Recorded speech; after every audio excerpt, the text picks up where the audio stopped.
que c'est qu'être co-créateur de sa vie. C'est un sujet qui me passionne. Aujourd'hui, par contre, je vais vous faire une version abrégée pour que vous puissiez avoir le temps d'écouter jusqu'à la fin. Alors, je vais m'aider avec des images. Ici, vous voyez, il y a 3 cerveaux. On a découvert un 3e cerveau dernièrement, probablement que vous le savez déjà, celui des intestins. Et peut-être que la science va en découvrir davantage. Enfin, alors, c'est sûr et certain que le cerveau du cœur et le cerveau des intestins n'ont pas autant de neurones que celui de notre tête, mais par contre, ils sont très importants parce qu'ils envoient beaucoup de messages au cerveau, le cerveau de notre tête. Alors, si on revient au cerveau des viscères, bien, c'est un des cerveaux qui est très important parce que c'est lui qui va nous donner tout le sens. Lorsque nous sommes connectés à nos besoins, à nos valeurs, c'est ce qui donne de l'élan à notre vie, c'est ce qui nous porte. Vous savez, si on est déconnecté de nos valeurs, du sens, bien, ça va mal. On est un petit peu comme une poule pas de tête. C'est ce qu'on dit au Québec. Donc, le cerveau des viscères, lorsque nous sommes co-créateurs de notre vie, alors on est dans l'élan, dans la direction, on crée des intentions pour que la vie puisse nous porter vers ce que l'on souhaite. Lorsque nous voulons nous réaliser, lorsque nous avons des buts, des objectifs, alors c'est nos souhaits, nos rêves, c'est tout ça. C'est ce qui va donner, comme je le mentionnais, le sens et qui va nous donner l'élan. Ensuite, celui du cœur. Alors, c'est le centre des émotions, le centre des sentiments. Vous savez, nous sommes énergie et fréquence vibratoire.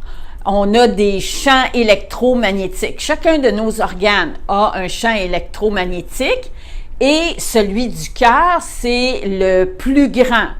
Beaucoup pensaient que c'était le cerveau, mais non, c'est celui du cœur. Alors, nous sommes énergie, nous sommes, comme je mentionnais, émotion, fréquence, on résonne et les gens pensent que nos émotions restent à l'intérieur de notre peau, mais ce n'est pas le cas. On rayonne, ça transperce. Et ce que je voulais vous dire aussi, c'est que on est des êtres de pulsion, alors tout le temps en mouvement, un petit peu comme notre cœur qui bat. Contraction, expansion, c'est le mouvement du cycle de la vie, de tous les cycles biologiques. Bien, c'est ce mouvement de contraction, expansion. Alors, lorsque nous sommes co-créateurs, nous sommes connectés à nos valeurs, à ce que l'on souhaite porter dans nos actions et nous vivons à ce moment-là une joie intérieure, un contentement, une satisfaction, un enthousiasme d'aller vers ce que l'on souhaite. On est dans la confiance que la vie nous porte. Alors, c'est de la joie, de l'enthousiasme. C'est un peu comme l'enfant qui découvre. Si vous regardez ici, les spirales, alors vous avez la spirale ascendante, alors c'est la curiosité, des découvertes, de l'exploration, l'amusement, le jeu, l'apprentissage, alors c'est tout ça. Ensuite, si on est déconnecté, bien ça, je vais y revenir. Et le troisième cerveau, bien, lui, dans le fond, c'est celui qui nous aide dans tous nos processus mentaux, parce qu'il y a différents états de conscience, différents états mentaux, et notre cerveau, dans le fond, il va nous rendre accessible l'état mental qui est le plus efficace pour nous selon ce que nous vivons, parce que notre cerveau, c'est toujours l'efficacité énergétique et de faire les choses le mieux possible avec le moins d'énergie possible. Alors, lorsque nous sommes dans la conscience de nos valeurs, des émotions, parce que nos valeurs aussi, les viscères, c'est notre pouvoir, hein? C'est le choix que l'on va faire, justement. C'est tout notre pouvoir interne, la conscience de nos ressentis, puis c'est à ce moment-là, on rayonne, on est en expansion et la vie va résonner à son tour et s'harmoniser avec ce que nous, on vibre. Et c'est ainsi qu'on vit de plus en plus de synchronicité, on a de plus en plus accès à notre créativité, on est dans la fluidité, c'est aussi l'intuition. Alors, on est en connexion avec tous nos pouvoirs. Puis, ce qu'il faut comprendre, dans le fond, c'est que oui, c'est un choix que l'on fait à chaque instant.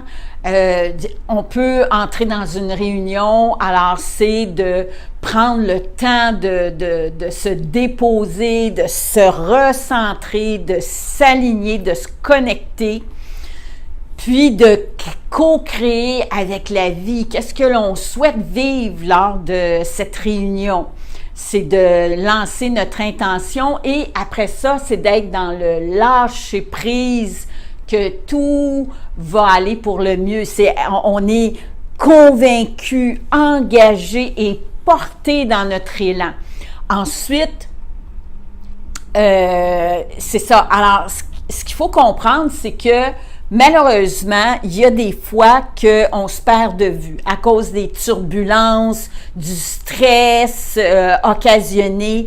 On perd notre pouvoir, on se déconnecte de notre centre de pouvoir qui se trouve être les viscères, puis on perd notre ressenti, puis très souvent on devient stressé, préoccupé, inquiet, nerveux, agité, et c'est là où est-ce que on tombe dans la spirale descendante, où est-ce qu'on va devenir de plus en plus fatigué, démotivé, découragé, on désintéressé et on se dévitalise comme ça progressivement. Alors, ce qu'il faut comprendre, c'est que dans le fond, même si ça nous arrive, parce que vous savez que il y a des fois qu'on est dans l'excitation du moment, on a des défis, des projets, notre échéancier est très serré et là, il y a beaucoup de choses qui se passent. Puis, on est quand même connecté, mais c'est plus l'excitation, la nervosité. Alors ça, c'est pas être dans le flow, être co-créateur. C'est pas loin, mais c'est pas exactement ça. Et aussi, on peut tomber soit dans la maîtrise, le contrôle. Alors là, à ce moment-là, on est plus dans le fait de pousser hein, sur les objectifs, sur les résultats. Et encore là, on n'est pas tout à fait dans la co-création, mais on n'est pas loin. Alors, dans le fond, ce qu'il faut comprendre, c'est que même si on vit tout ça, c'est pas grave. c'est simplement de, quand on le réalise, simplement de se déposer. On peut simplement comme ça souffler par la bouche, puis avec les épaules, là, monter les épaules, puis juste les laisser tomber plusieurs fois et se reconnecter au sens. Qu'est-ce qu'on souhaite donner comme sens? Qu'est-ce qu'on veut comme intention? Qu'est-ce qu'on souhaite co-créer avec les gens, avec la vie? Et notre ressenti par rapport à ça, reprendre contact avec notre joie de réalisation, notre joie de contribution, notre joie de création. Puis, à ce moment-là, ben, la tête, elle va utiliser les états dont elle a besoin pour que tout ça, dans le fond, s'harmonise, vous voyez? Alors, il se peut, comme je vous dis, que pendant plusieurs jours, vous soyez déboussolés, vous l'avez oublié. C'est pas grave parce que c'est pas quelque chose qu'on ne fait plus si on l'a oublié. Non, c'est vous y pensez. Ah, tiens, alors je me redépose. Je prends des grandes inspirations. Je me pose la question, qu'est-ce que je veux? Qu'est-ce que je souhaite réaliser? Je prends le temps de ressentir le bien-être que ça va me procurer. Puis, à ce moment-là, ben, je reviens dans la conviction, l'engagement du cœur et le sens de pouvoir, le sens que je veux donner dans ma vie. Alors, pour la prochaine vidéo, je vais probablement vous parler des 6 pouvoirs que nous avons et aussi, éventuellement, je vais en faire une autre aussi sur les automatismes. Alors, en espérant que cela puisse vous aider et à bientôt.